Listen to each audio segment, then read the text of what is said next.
शैक्षणिक संस्थानों की सामाजिक सरकारों और राष्ट्रीय नीति शिक्षा नीति 2020 के अंतर्गत छात्रों के व्यवहारिक ज्ञान के विकास को विकसित करने के उद्देश्य से बरकतुल्लाह विश्वविद्यालय भोपाल एवं प्रधानमंत्री उत्कृष्ट महाविद्यालय चंद्रशेखर आजाद शासकीय महाविद्यालय सीहोर के संयुक्त तत्वाधान में ग्राम लसूड़िया परियार में एक कार्यक्रम आयोजित किया गया। ग्रामीण तालाब के संरक्षण और मछली पालन के द्वारा आजीविका के विकास के लिए विश्वविद्यालय द्वारा तकनीकी ज्ञान प्रदान किया जाएगा। देखिए, गांव में आए हैं। गांव का माहौल तो वास्तव में बहुत अच्छा होता है, जीवनदायिनी माहौल है। हम ये चाहते हैं कि हमारे बच्चे भी गांव में आके कुछ जो अपनी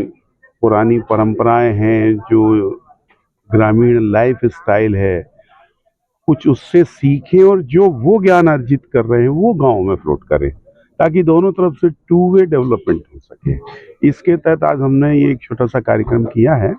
और हमने इस गांव को बरकतुल्लाह विश्वविद्यालय ने गोद भी ले लिया है। तो आगे से इसके डेवलपमेंट और आदि इत्यादि की जिम्मेदारी भी हम लेंगे और जल्दी ही यहाँ पर एक वाटर टेस्टिंग लैब, पीने के पानी की टेस्टिंग लैब एक हम चालू करने वाले हैं, जिसके आसपास के एरिया के जितने भी पानी वाली जो समस्याएं हैं वो टेस्ट यहाँ हो सकेंगे और निःशुल्क होगा, उसका कोई पैसा नहीं लेंगे। 150 साल 200 साल पहले काफ़ी अरसे से मैकाले की शिक्षा नीति के तहत रोजगार और डिग्री इन दोनों के बीच फासला बहुत ज़्यादा बढ़ गया था और मर्ज ही बढ़ता गया जो दवा की। और 150 साल पहले बाबू भारतेंदु हरिश्चंद्र ने कहा था, 3 बुलाए तेरे आवे, निज विपदा रोए सुनावे, आंखें फूटी भरा ना पेट, क्यों सकी साजन नहीं ग्रेजुएट। तो उस ग्रेजुएट और रोजगार की खाई को दूर करने के लिए राष्ट्रीय शिक्षा नीति 2020 के तहत भारतीय ज्ञान परंपरा के आलोक में या परिप्रेक्ष्य में भारत के जो कुटीर उद्योग हैं परंपरागत देशी स्वदेशी, उन सब से छात्रों को जोड़ते हुए साथ में पर्यावरण संतुलन, जल संवर्धन, मत्स्य पालन के द्वारा सने सने दीर्घकालिक भारत के तालाबों को, नदियों को दोबारा से पुनरुद्धार की दिशा में